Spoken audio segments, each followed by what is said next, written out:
Hey Steelers Nation, it's Joe Rockey here again with the Pittsburgh Steelers Syndicate. And today we're going to be breaking down 3 players you guys have asked me to cover from the comments. And if you have additional ones, please shoot them at me.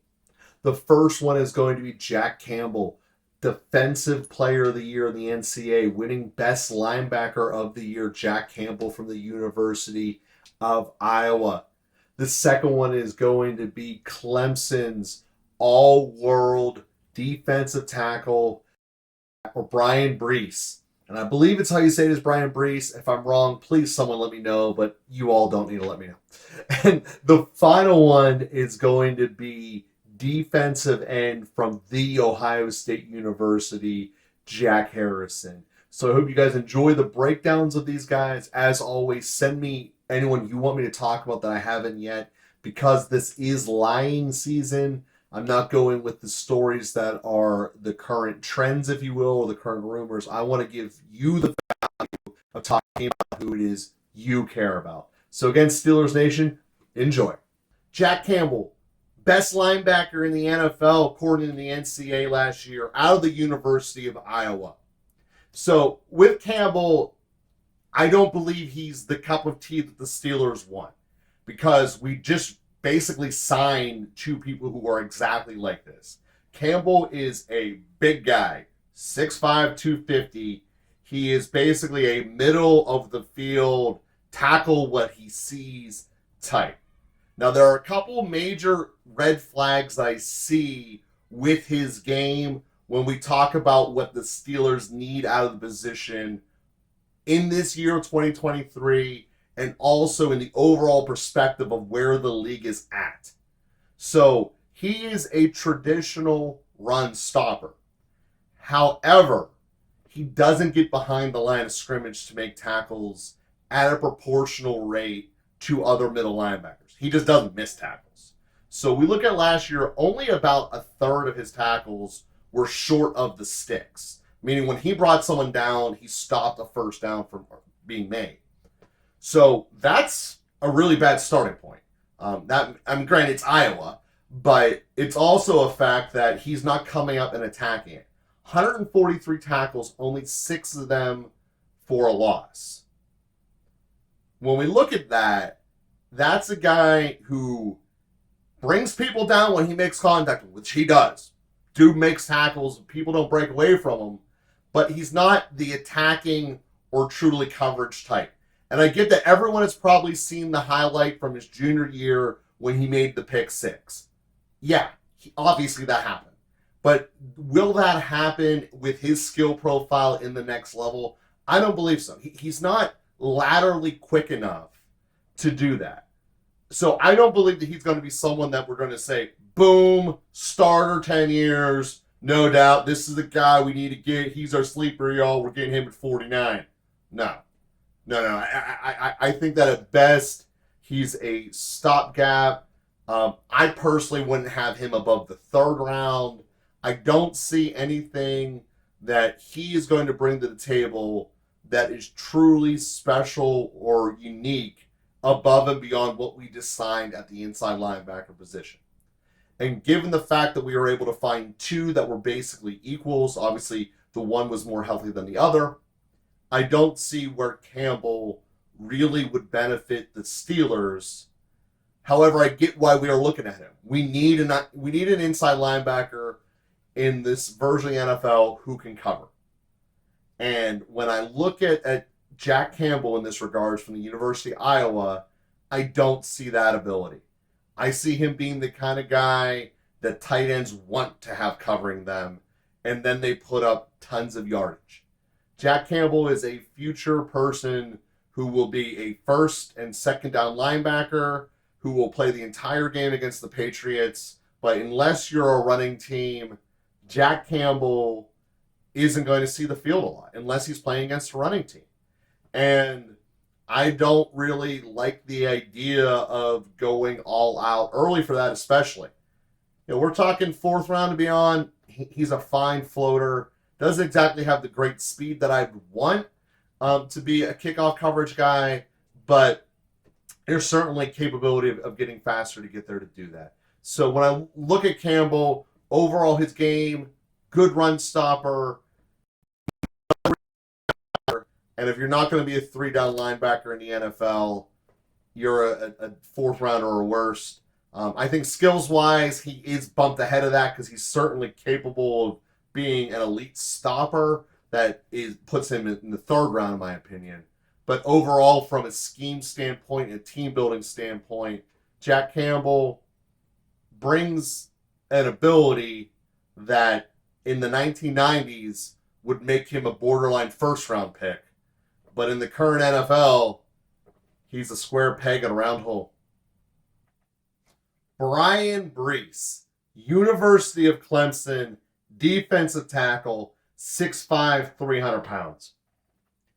Bryan Bresee is, in my opinion, without a doubt, the second best defensive lineman in this draft, only behind Jalen Carter. He brings a lot to the table when he's healthy. But when he's healthy is the key clause to this situation. When he's on the field, he gets through the line of scrimmage. He is a beast. He is a guy that you could potentially say, when healthy, we can build a defense around. Bryan Bresee is a beast. There's no way around that. The health concerns are real, though. So when we look at this, saying torn ACL and had the kidney issue, that's a lot of time that he missed. And coming out as a young player who's immensely talented, there's certainly a lot of time left on his career shot clock to be able to overcome that. Because remember, the big, powerful guys last the longest in the NFL compared to the speed guys. So when we look at this in totality, where does he fall? Because his talent level is immense, but his injury risk is significant. Now, I do not believe that this will be like the Kansas City guard who should have been a second rounder who fell to the 6th. I don't see anything like that. And quite frankly, if somehow he's still on the board in the 3rd, you'd steal him immediately. I would consider taking him with either of the second 2 picks, unless the doctor comes up and tells me an extreme answer one way or the other. I think the 2nd round's a very fair spot for the Steelers to be considering him. I think getting him at 32, you could basically say, we keep 32, we trade 49, 17, and we go up and get Gonzalez, and you give me Bresee at 32? Steelers won the draft, people. So, do I expect instant impact from Bresee out of a rookie? Yes.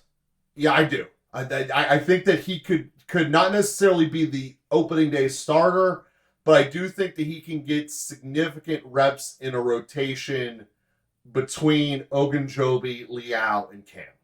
I would personally like to see someone of Breese's stature be upon this team, because I think we overuse Cam as it is. I know how long the season is, and being honest, we haven't given Cam the extra playoff games in a long while. And I want to make sure that we build the expectation that we're going to. And if that means he gets a couple of extra reps off in second quarters, I'm okay with that. But the thing is you need to have talent to come on behind him. And right now, Liao hasn't truly stepped up in that spot. Bresee instantly goes above Liao on the depth chart. Again, he absorbs blocks. He penetrates through. He is a massive, massive beast of a man. If you told me right now his injury history is clear as a whistle, we don't need to worry about any of that whatsoever, I'm okay with keeping him at 17. Like, that's my stance of Bresee. He is amazing. From Clemson, 6'5", 300 pounds. He has the frame and the build to play inside in this league. He has everything that you could have to build a team around. I would love to have him as a foundational piece. As I said, the wild card with him is, what do the doctors think? Unfortunately, we will never get a real answer about that. But going upon what we can see on film, yes. Yes, yes, yes. Bryan Bresee, University of Clemson. Yes. Zach Harrison from the Ohio State University. Defensive end, 6'5", 275. So, I do not believe Zach Harrison will translate as a Steeler. And that's my upfront bias, letting everyone know that up front. The reason is he has a lot of Leal in his game, and we haven't seen Leal translated. Also, I believe Leal is a better prospect than Zach Harrison was. Zach Harrison basically played for 4 years, the last two exclusively as a starter for the Buckeyes, which that in and of itself is a hard program to get on the field for. It's Ohio State. They ball a lot. But we don't see any elite pass rush from him. He is in the line of the Brett Kiesel position, which the Steelers don't use anymore. Because we play basically a nickel, where it's the two edge rushers, Highsmith and Watt, and then the two interior player of Cam and whoever's next Cam. This year it's slated to be Okunjobi. I don't ever see Zach Harrison being able to slide into the role next to Cam, nor do I see a second-round pick, or even a third-round pick for that matter, being worth a position that has now become the specialty position of 3 defensive linemen on the field. So, in a great nutshell, I don't think he's a fit for the Pittsburgh Steelers. Now, that being said, will he have upside potential in a traditional 4-3 type look? It's there, but the thing is that he doesn't really give pass rush. He does not give elite pass rush, and he doesn't have a lot of change in direction. I see him mostly as a very watered-down version of Clowney. And for anyone who's listened to Merrill Hodge, I shared the same opinion. Not a very great motor, not a very guy that you want to rely upon. He'll give you a lot of, I stood my guy up and I didn't get blown backwards, which is kind of the minimum for the position. But in terms of being a game changer, let's go make things happen, I can rely upon this guy. No. Like, the absolute ceiling for this guy, I don't see being that high.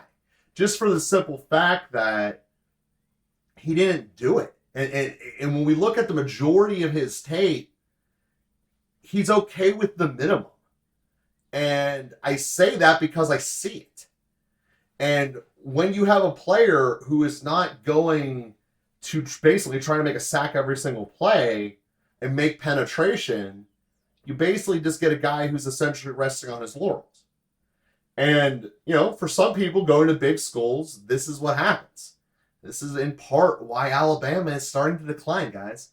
But the problem is do I want to invest in a pedigree guy who went to a big name school, who has the body type, but doesn't give me production? Well, let's look at the head coach that did that for the 4 years he was in charge, which was John Gruden. John Gruden in Oakland only took pedigree guys regardless of what their film said. This guy looks like a perfect John Gruden player in the Leatherwood Vine. Pedigree high, not a whole lot of consistency proving that I'm dominant, but I went to a big program. I was a 4-year player, 2-year starter. He has all of that stuff going for him. I don't see Zach Harrison being a game changer, and therefore, because I don't see him being a game changer, I don't see him being worth a day 2 pick, which means I don't see him worth being in the second round or the third round. I don't see upside to make him a true investment type player that 4th rounders or 5th rounders should be, being that this guy could blossom into something if we give him a couple of years to develop. His game does not suggest that. We don't see the consistency. We see Clowney with a much lower starting position. So in reality, I believe that he is a highly, highly pedigreed guy, that should go in the 6th round. And I know that that opinion is not widely shared, but that's what the tape shows me. If you're not consistently blowing people back and consistently showing that you could be a difference maker, there's not really a spot for you. Again, this position doesn't exist in the Steelers, so he's already off my Steelers board. But in terms of if we had him and we were looking at saying who does get him, Cleveland seems to like this types of guys, and that's why they can't stop the run. Put them there. Hey guys, we hope you enjoyed the breakdown of those 3 guys. And if, like I said, if there's anyone else that you want me to talk about, send me the comments about them. I'd be glad to bring them up in a future episode. And otherwise, unless the Steelers do another trade between now and tomorrow, I'm going to be starting to break down some mock draft activity, leaning the directions of what I think the experts are correct on, what I think they're wrong on, and getting a real good chance of seeing what the beginning of this draft could really look like with the teams that are in front of us. And if the Steelers do stay pat at 17, what could it be like?